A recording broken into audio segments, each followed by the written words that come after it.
Nearly 60% of Americans plan to attend a barbecue this 4th of July holiday weekend, where some 150 million hot dogs will be eaten.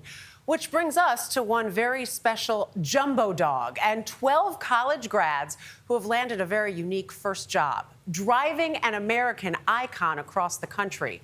Before they give you the keys to go hot dogging all over the U.S., these 20-somethings are grilled on their driving skills. It's training that has always been off limits to cameras until now. Kris Van Cleave has the story from Madison, Wisconsin. Take a moment, realize what's occurring. Yeah. This is an iconic moment. You're about to drive the Frankmobile. Yeah. So let's go. It's happening. This is the very first time Sam DeLotte has been given the keys to his new company car. But it's not just any car. It's an American icon. Look good on the turn. A computer science major from Purdue, he's one of 12 recent college grads who will spend the next year crisscrossing the country as Frankfurters, the lucky dogs behind the wheel of the Oscar Mayer Frankmobile. When I say this is a dream country, I mean it. Like, holy cow. They beat out about 2,000 other applicants to drive a 14,000-pound, 11-foot-tall, 27-foot-long hot dog. That's the equivalent of laying out 60 hot dogs end-to-end, stacked 24 francs high. How is this thing to drive? So yeah, I've never driven anything like the Frankmobile. I kept catching myself looking, trying to see the rearview mirror, and there's nothing there. So it was definitely a learning curve there. Felt great. There are actually 8 Frankmobiles in existence. 6 are on the nation's roads at any one time. In teams of 2, these Frankfurters will steer them to about 1,200 appearances. Do you eat a lot of hot dogs? I do. Frankly, I think they're delicious. I'm a huge fan. But first, the 8 women and 4 guys have to complete this driving course of careful maneuvering without hitting any cones. The course simulates things like getting gas, turning around, and of course, parking. Perfect.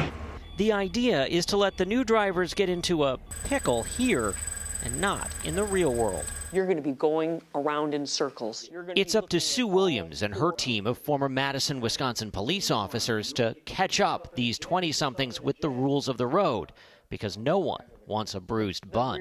Teaching somebody how to maneuver a very long vehicle, a very wide vehicle, is always challenging because it's something that they've never done. How about backing up left?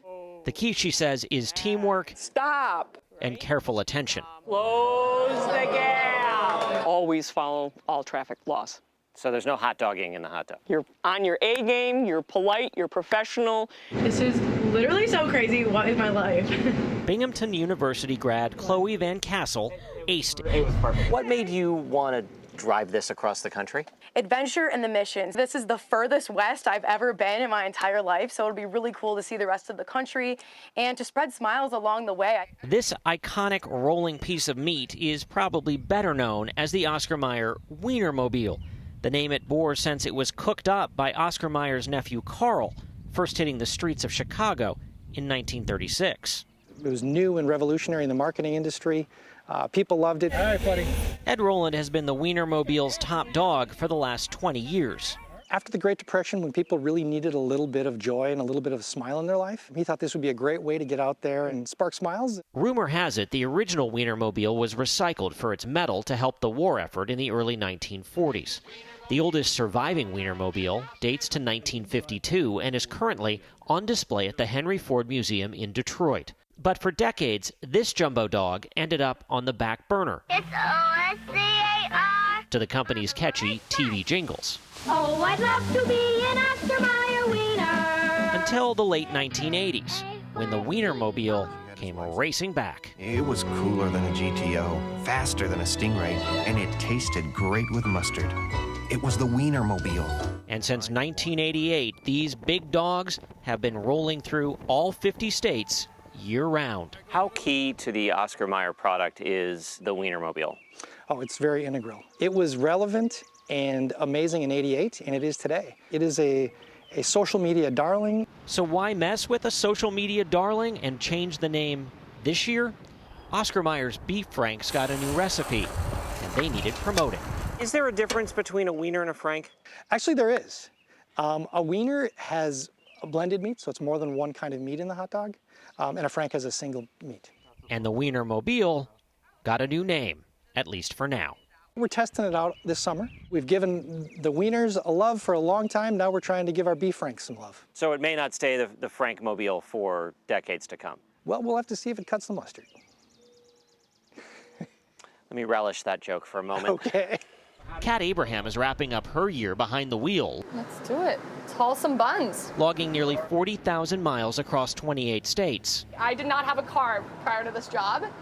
And Wait. This is your first car? this was my first car. One of her last Frankmobile assignments, letting us ride shotgun. That's their term, not mine. The Frankmobile holds up to 6, but does not have a kitchen. Its carpet resembles condiments, and its roof is painted like a blue sky. There's a bun-shaped glove box. You guessed it, the bun box. And the seat belts, those are meat belts. More people have been to space than have driven the Frankmobile. And not too many people get to ride along in it either. So what is it like to drive this thing?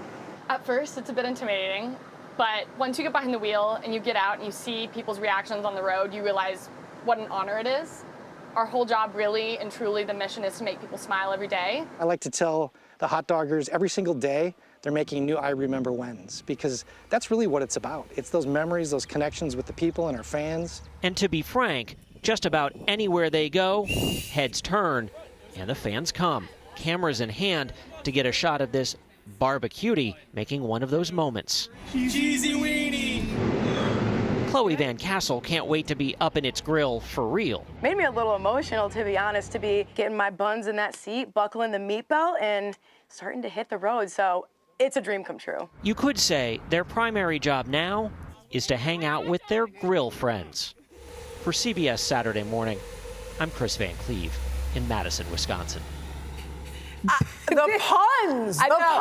Did puns! he think about all of those before he went out to talk to everyone? I just love all the ladies behind the wheel. Grill Friends was good. No. Girlfriends was good. Why do they have to say on the side of the Frankmobile, don't lick it? Maybe people try to Like, lick do it. people really try to lick it? They don't try to take a bite. It doesn't say don't It says that on the side. I don't know. Put your bun in the seat and buckle in your meat belt. Yeah, there it is. We got little What are you doing whistles. there? Nice. That was a good Them whistle. apples. KVC, that was a fantastic. It really was fun.